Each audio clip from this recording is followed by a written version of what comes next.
There are ideas so powerful, so unsettling, that once you hear them, you can never go back to who you were before. Emil Cioran's philosophy is one of those ideas. He doesn't try to comfort you. He doesn't sell hope. Instead, he hands you a mirror, cracked, honest, and terrifyingly accurate. Through it, you don't see the world. You see yourself, naked, small, waking up in a reality that no longer pretends to make sense. Cioran believed that the greatest illusion we carry is the belief that life must have meaning. But what if it doesn't? What if the collapse of meaning is not the end of your sanity, but the beginning of your liberation? Born in Romania in 1911, and later writing in French, Cioran didn't aim to be a traditional philosopher. He wasn't interested in logic or systems. He was a poet of despair, a mystic of meaninglessness. And yet, behind his bleak sentences, there is a strange clarity, even a serenity, that invites us to look deeper, not away. He once wrote, "To exist is a habit I do not despair of losing." What does that even mean? It's not nihilism in the shallow sense. It's not nothing matters, so who cares? It's deeper. It's darker. It's about facing the unbearable fact that even though we are here, conscious, aware, suffering, striving, there is no cosmic guarantee that any of it matters at all. And yet, we continue.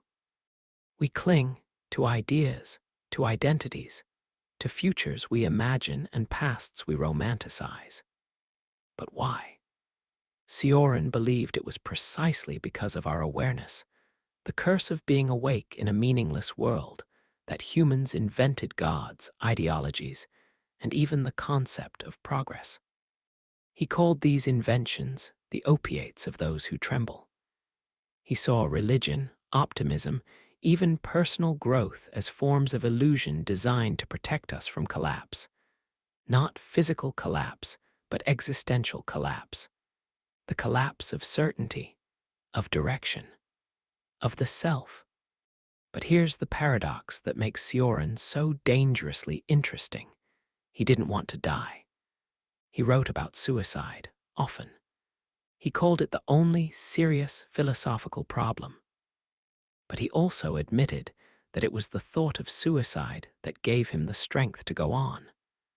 In a way, knowing he could leave this world at any moment gave him the freedom to stay. That's the first crack in the wall. That's where it begins. Collapse isn't always loud. Sometimes it's silent, internal. You wake up one day and the ideas you built your life on just evaporate. You can't believe what you used to believe. You can't unsee what you've seen. And you're left floating between what was and what will never be again. This is the moment Cioran wrote from. Not from a podium, not from a lecture hall, but from a lonely room at 3 a.m. where the walls feel like they're listening and the silence has weight.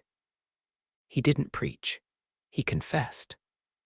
And in that rawness, he told a deeper truth. Sometimes, collapse is the most honest thing that can happen to a human being, because once the masks fall, once the false hopes die, you are left with only what's real. Or at least, what refuses to be denied: your breath, your pain, your awareness. And in that raw, brutal space, a strange freedom emerges. The freedom to no longer pretend. Cioran wrote, "It is not worth the bother of killing yourself, since you always kill yourself too late." It's not a statement of despair. It's a dark joke about our addiction to endurance. We survive things we never thought we could survive, and then we curse the fact that we survived them.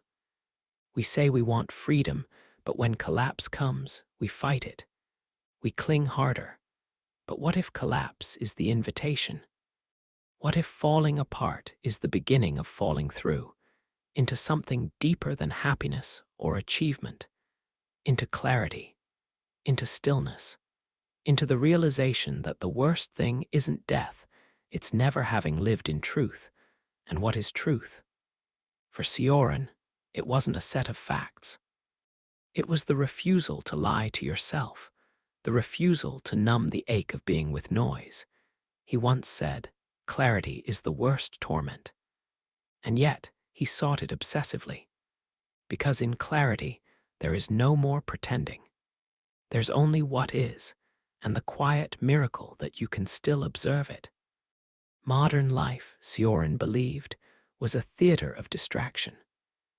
We fill our time with activity, our heads with ideology, our hearts with hope. But underneath it all is a fear we never face, that nothing we build will last, that no achievement will fill the void, and that no one really knows what they're doing. He didn't say this to depress you. He said it because it's true. And truth, even dark truth, is strangely comforting. Because once you stop running, once you stop pretending there's a finish line, you can finally sit still. And in that stillness, you might hear something that no noise can teach you. Cioran's entire life was a slow peeling away of illusions. He didn't give answers. He gave fractures, thoughts that crack open the surface of the soul. "A book is a suicide postponed," he wrote. Meaning, we write not to share wisdom, but to delay the fall. And yet in that delay, something beautiful happens. The human spirit speaks honestly, even if it speaks in despair. Maybe despair is not the opposite of hope. Maybe it's the foundation of something deeper, something more real. Cioran saw through the world and didn't look away. He didn't dress up suffering with spiritual cliches. He stood inside it, and from there, whispered truths that only those who have collapsed will ever truly understand. Cioran's writing is like rain falling on a cracked window. It doesn't shatter things. It reveals the fractures that were already there. When he speaks of despair, he isn't asking you to indulge it. He's asking you to stop hiding from it. Because beneath the despair is something raw, untamed, and real, the soul stripped of its illusions. He didn't see despair as a failure. He saw it as a form of lucidity. To see the world clearly, without distortion, is not euphoric. It's humbling, terrifying. But it's also the only way to ever taste true peace. Not the peace that comes from achievement or order, but the peace that comes from surrendering to what is. Cioran believed that consciousness was both our curse and our only chance. Animals suffer, but they do not reflect on their suffering. They feel pain, but they do not turn it into philosophy. Humans do.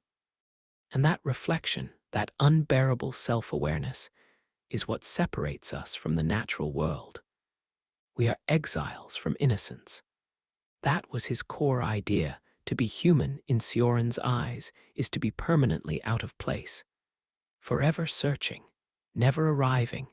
And the irony, the moment we stop searching, the moment we accept the futility of arrival, we taste something close to liberation.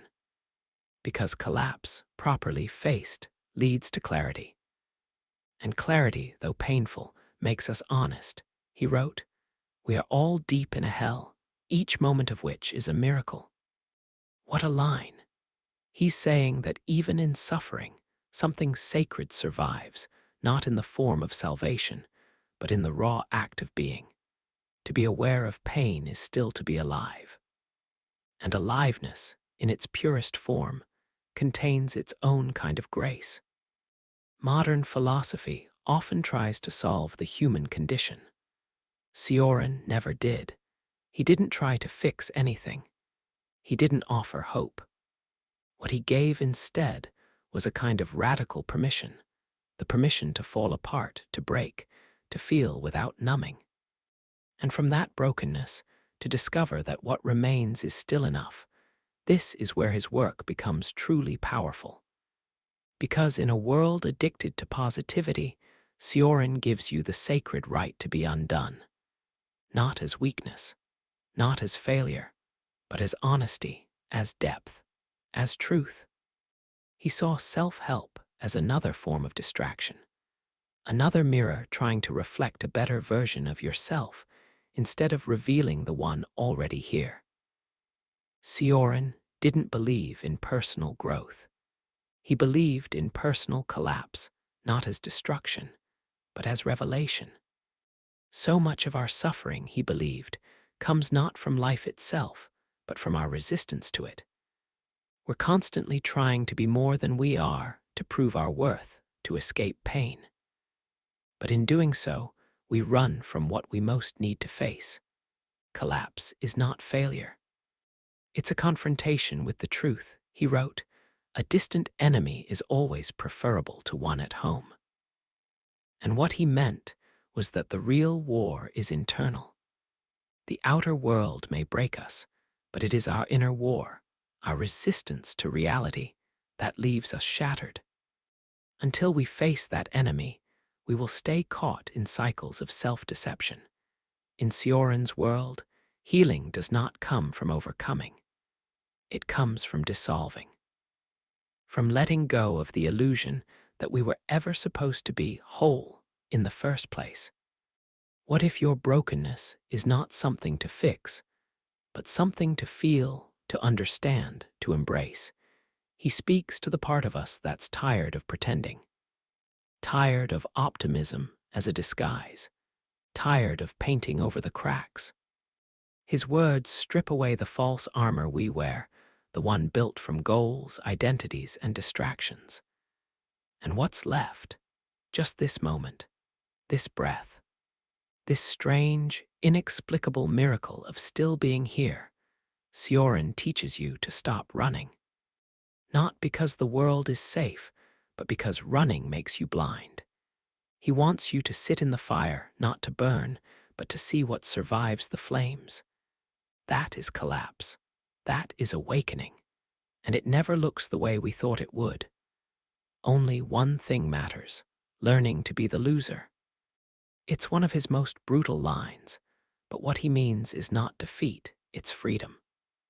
When you lose everything you thought you needed to be happy, and you're still here, you find something stronger than happiness. You find endurance, awareness, a strange kind of quiet. Cioran lived in contradiction. He was a pessimist who loved beauty, a nihilist who found joy in language, a philosopher of despair who saw humor in suffering. This contradiction is not weakness, it's the truth of being human. We are walking paradoxes, and that's what makes us real. His vision of collapse isn't about destruction for its own sake. It's about honesty. It's about returning to the ground of being, to that raw, trembling self that no longer needs to justify its existence. Just being, just seeing, just breathing, he asks without asking. What if this is enough? What if this, the ache, the beauty, the silence, is the real experience of being alive? Not the goal, not the improvement, but this. Now, Cioran's forgotten teachings aren't lost because they were wrong. They're forgotten because they're uncomfortable. They ask too much. They refuse to flatter.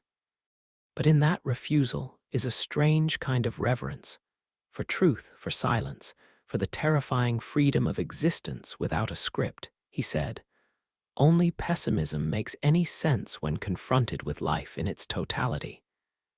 And yet, he kept writing. He kept thinking. He kept breathing. Why?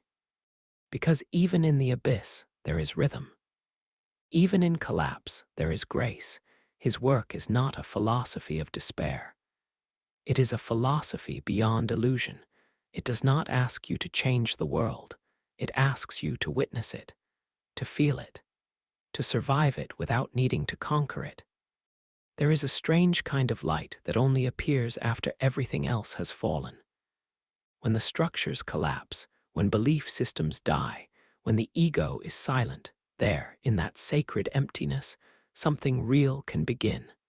Not something loud or spectacular, something quiet, still, enduring. Cioran doesn't ask you to believe in anything. He asks you to stop pretending. He offers no path, no salvation, no destination, only presence. The presence of thought stripped of ideology, presence in the middle of uncertainty, presence in the ruins of meaning. Most people fear collapse because they fear being nothing. But Cioran saw something different.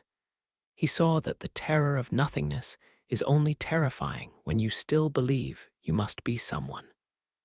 When identity dissolves, when the illusion of permanence vanishes, what remains isn't death. What remains is awareness.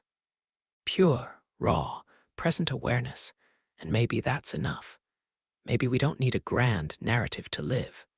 Maybe we don't need meaning to move through the world with wonder. Maybe the absence of certainty creates the space for something more real, not constructed, but discovered. A kind of stillness that no idea can offer. A kind of knowing that requires no belief. Cioran teaches through negation, through silence, through the pauses between words. His gift is not in what he gives you, but in what he takes away. False hope, shallow certainty, the noise of a world terrified of looking inward, and in the space that remains, you find your own reflection, unfiltered, undistorted, human. He once wrote, "Only those moments when I have ceased to be human have been the real moments of my life."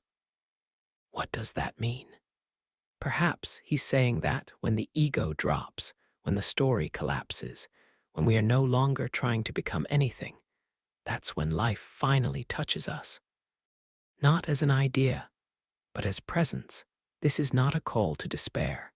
It's a call to honesty, to feel the weight of existence without softening the edges, to walk without answers, to love without illusions, to die, metaphorically, before death takes the body, so that what's reborn in the space that follows is not a role, but a presence. Cioran understood that philosophy fails when it forgets the soul. He didn't want abstract systems. He wanted lived truths, felt truths. The kind of knowing that can't be diagrammed. The kind that shakes you at 3 a.m. when silence is louder than thought. His collapse wasn't destruction.